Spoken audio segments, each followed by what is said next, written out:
السلام علیکم ورحمۃ اللہ وبرکاتہ۔ گزشتہ 3-4 دنوں میں کئی بھائیوں نے یہ سوال کیا کہ اس بار تراویح کیسے ادا کی جائے۔ تو اولاً تو آپ کو یہ جان لینا چاہیے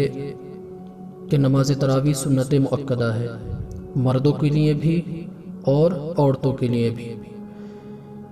لیکن فرق یہ ہے کہ عورتیں تنہا گھر میں پڑھیں گی اور مرد عام حالات میں، نارمل حالات میں مسجد میں جماعت سے پڑھیں گے۔ اور تراویح کا وقت یہ عشاء کے فرض پڑھنے کے بعد سے لے کر صبح صادق کے نکلنے یعنی فجر کا وقت شروع ہونے سے پہلے تک ہے۔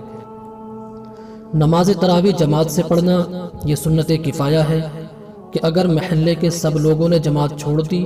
تو سب لوگ گناہ گار ہوں گے، اور کچھ لوگوں نے جماعت سے پڑھ لی تو جماعت چھوڑنے کا گناہ نہ ہوگا، البتہ جو ثواب جماعت کا ہے وہ حاصل نہ ہوگا۔ اس بار اکثر ممالک میں چونکہ لاک ڈاؤن ہے، مسجدوں میں زیادہ لوگوں کے جمع ہونے پر پابندی ہے، اکثر جگہ صرف 4 یا 5 لوگوں کے جمع ہونے کی اجازت ہے، تو جتنے لوگوں کی اجازت ہے اتنے ہی لوگ مسجد میں جماعت کے ساتھ تراویح ادا کریں، اور جن مساجد میں حافظ کا انتظام ممکن ہو وہاں حافظ کا انتظام بھی ضرور کریں، کیونکہ تراویح میں ایک بار ختم قرآن سنت مؤکدہ ہے، اس معاملے میں ہرگز سستی نہ کریں۔ بہت سے بھائیوں کا یہ خیال سامنے آیا کہ چلو اس بار تو قرآن نہ سننے کا بہانہ مل گیا ہے، مسجد میں بھی سورہ تراویح کرا لیں گے، اس طرح تراویح سے بھی جلدی فارغ ہو جائیں گے، وقت بچے گا۔ تو جن بھائیوں کی اس طرح کی سوچ ہو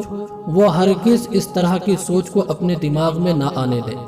کیونکہ قرآن سننے سے محروم رہنا یقیناً بہت بڑی محرومی ہے۔ اس لیے جہاں بھی حافظ کا انتظام ہو، جہاں بھی حافظ کا انتظام ممکن ہو وہاں انتظام ضرور کریں۔ باقی لوگ تمام نمازیں اور تراویح اپنے اپنے گھر میں ہی پڑھیں۔ اگر گھر میں 2-3 آدمی ہوں اور ان میں کوئی امامت کے لائق ہو تو جماعت سے پڑھیں۔ اس بات کا یہاں ضرور خیال رکھیں کہ اگر کوئی امامت کے لائق ہے، کوئی باشرح ہے اور اس کی قرات صحیح ہے، قرآن صحیح سے پڑھتا ہے تو جماعت سے پڑھیں، ورنہ تنہا پڑھیں، اور تراویح الم تری کیف سے پڑھیں۔ اور اگر کوئی جماعت کے لائق نہیں ہے تو تنہا ہی پڑھیں، اور اگر گھر پر چند لوگوں کی جماعت کے لیے حافظ کا انتظام ممکن ہو تو گھر پر بھی حافظ کا انتظام ضرور کریں تاکہ قرآن سننے سے محروم نہ رہیں۔ اور اگر حافظ کا انتظام نہ ہو سکے تو سورہ تراویح کے بعد نماز کی جگہ اگر ممکن ہو تو کوئی صاحب جو صحیح قرآن پاک پڑھتے ہوں کچھ بلند آواز سے قرآن پاک دیکھ کر پڑھیں، اور باقی افراد خاموشی کے ساتھ غور سے سنیں۔ اگر مسجد میں سورہ تراویح ہو رہی ہے تو وہاں بھی اگر ممکن ہو تو اسی طرح کا اہتمام کریں۔ اب جو حضرات، جو بھائی تنہا اپنے اپنے گھروں میں تراویح پڑھیں تو اگر ان کو الم تری کیف سے لے کر آخر تک کی 10 سورتیں یاد ہیں تو وہ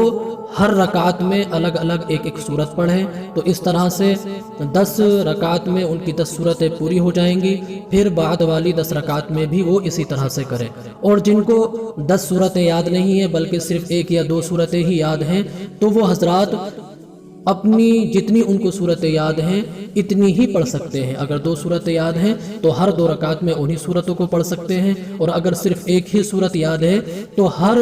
رکعت میں الحمد کے بعد اس 1 سورت کو ہی پڑھ سکتے ہیں، اس طرح نماز ہو جائے گی۔ لیکن جنہیں صرف 1 ہی سورت یاد ہے تو انہیں چاہیے کہ وہ 1 سورت اور لازمی طور سے یاد کر لیں تاکہ ہر رکعت میں ایک الگ الگ سورت پڑھ سکیں۔ تو اللہ تبارک و تعالیٰ سے دعا ہے کہ اللہ تبارک و تعالیٰ ہم سب کو اس مبارک مہینے میں خوب عبادتیں کرنے کی توفیق عطا فرمائے، آمین وآخر۔